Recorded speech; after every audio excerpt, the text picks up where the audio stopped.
wabarakatuh. Selamat pagi anak-anak.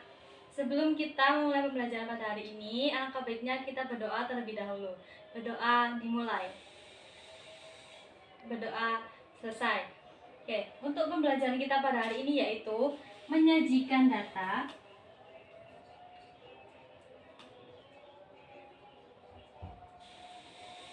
dalam bentuk tabel. Sebelum kita mempelajari ini, Ibu akan menyampaikan terlebih dahulu apa sih tujuan pembelajaran kita pada hari ini. Yang pertama yaitu menentukan data, apa yang akan dikumpulkan. Yang kedua, mengelompokkan dan mengurutkan data. Yang ketiga, menyajikan data ke dalam bentuk tabel frekuensi sederhana. Dan yang keempat, menganalisis data dalam tabel menarik informasi.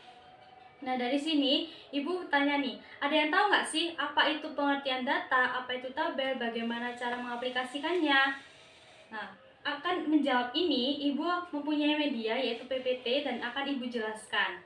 Nah, untuk medianya yaitu menyajikan data dalam bentuk tabel. Tadi kan Ibu sudah tanya ya, ada yang tahu nggak sih apa itu data? Nah, data itu adalah informasi yang dikumpulkan dari hasil pengamatan atau pertanyaan. Data itu bisa berupa angka, kata, maupun gambar. Nah, untuk contohnya data, Ibu menggunakan tinggi badan, jumlah buah, warna favorit, dan lain sebagainya, masih banyak lagi contohnya. Untuk mengurutkan data sendiri, itu bisa kita urutkan dari yang terkecil hingga terbesar, maupun sebaliknya, dari terbesar hingga terkecil. Di sini Ibu punya contoh angka 8, 2, dan 12. Untuk mengurutkannya, yaitu angka yang lebih kecil di depan, yaitu angka 2. Selanjutnya ada angka 8. Dan paling terakhir yaitu paling besar angka 12. Bagaimana sih Bu cara membandingkan data itu? Kita bisa melihat dari siapa yang mempunyai lebih banyak dan siapa yang mempunyai lebih sedikit. Ini Wawa punya 12 pensil sedangkan Sena punya 9 pensil. Berarti pensil Wawa lebih banyak dibanding pensil punya Sena. Setelah kita belajar apa itu data dan bagaimana mengaplikasikan data, selanjutnya kita belajar tentang tabel. Tabel adalah tempat untuk menyusun data agar lebih rapi dan mudah dibaca. Tabel sendiri mempunyai baris dan kolom. Mana sih yang disebut baris dan mana yang disebut kolom? Untuk baris sendiri yaitu seperti ini. Yang ke bawah ini yang dinamakan dengan baris. Sedangkan yang ke samping ini disebut dengan kolom. Oke, lanjut. Untuk contohnya, Ibu di sini punyai buah dan jumlah buah dalam bentuk kilogram. Di sini Ibu punya buah durian sebanyak 18 kg, buah anggur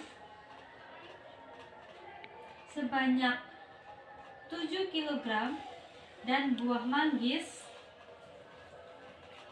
sebanyak 4 kg. Nah, dan Ibu juga punya pertanyaan, mana sih buah yang paling banyak? Di antara 3 ini, buah yang paling banyak yaitu buah durian. Sedangkan di sini juga Ibu punya buah apa yang paling sedikit? Di antara 3 ini, buah yang paling sedikit yaitu buah manggis.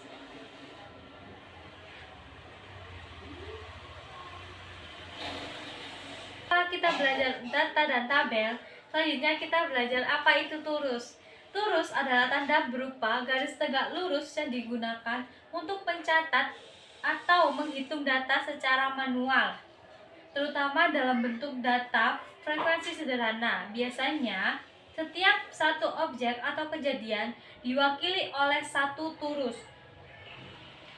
Dan setiap 5 turus dikelompokkan, yaitu 4 garis tegak lurus dan 1 garis tegak miring. Untuk contohnya seperti ini. 1, 2, 3, 4, dan 1 garis miring. Nah, apa kegunaan turus itu? Kegunaan turus yaitu mempermudah mencatat data secara cepat saat pengamatan berlangsung. Yang kedua, digunakan dalam penyusunan tabel frekuensi sebelum data diubah menjadi angka atau grafik. Di sini juga Ibu punya contoh, yaitu mencatat warna favorit sebanyak 10 siswa. Yang pertama ada merah, biru, dan warna hijau. Di warna merah itu ada 4 turus, di warna biru ada 5 turus, dan di warna hijau ada 2 turus. Jika dikelompokkan menjadi angka, yaitu merah mempunyai 4 orang, biru 5 orang, dan hijau 2 orang. Untuk tabel frekuensi itu sendiri, di sini yaitu perhatikan contoh data hasil dari pengerjaan tugas matematika dari 40 siswa, yaitu mulai dari 65 hingga 82.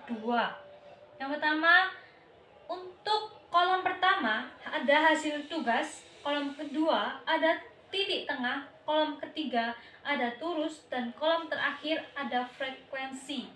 Nah, untuk di kolom hasil tugas baris pertama yaitu ada 65 hingga 67, yang angka tengahnya yaitu 65, 66, dan 67. Jadi angka tengahnya yaitu di 66. Untuk turusnya sendiri itu ada sebanyak 2 dan frekuensinya ditulis angka 2. Selanjutnya, untuk baris selanjutnya yaitu 68 hingga 70. Untuk titik tengahnya sendiri yaitu ada di angka 69 dengan lurus garing, 4 garing tegak lurus, dan 1 garis tegak miring, dan ditulis angka yaitu angka 5.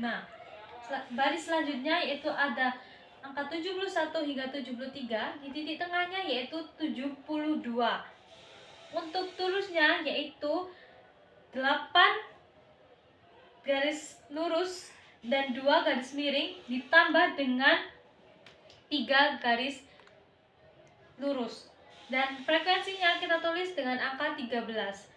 Untuk baris 74 dan sampai 76, di titik tengahnya ada angka 75 dengan banyak 14. Turusnya ditulis dengan 5, 5, dan 4. Frekuensinya ditulis 14. Untuk baris selanjutnya ada 77 hingga 79. Untuk titik tengahnya ada di angka 78. Turusnya ada 4 garis tegak lurus dan frekuensinya ada 4. Dan baris selanjutnya di angka 80 hingga 82, titik tengahnya di angka 81. Turusnya yaitu 2 garis tegak lurus dan frekuensinya ditulis dengan angka 2. Jadi total keseluruhannya yaitu ada 40.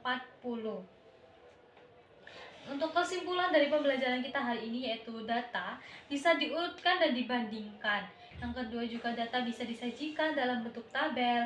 Dan yang ketiga, tabel membantu kita membaca informasi dengan mudah.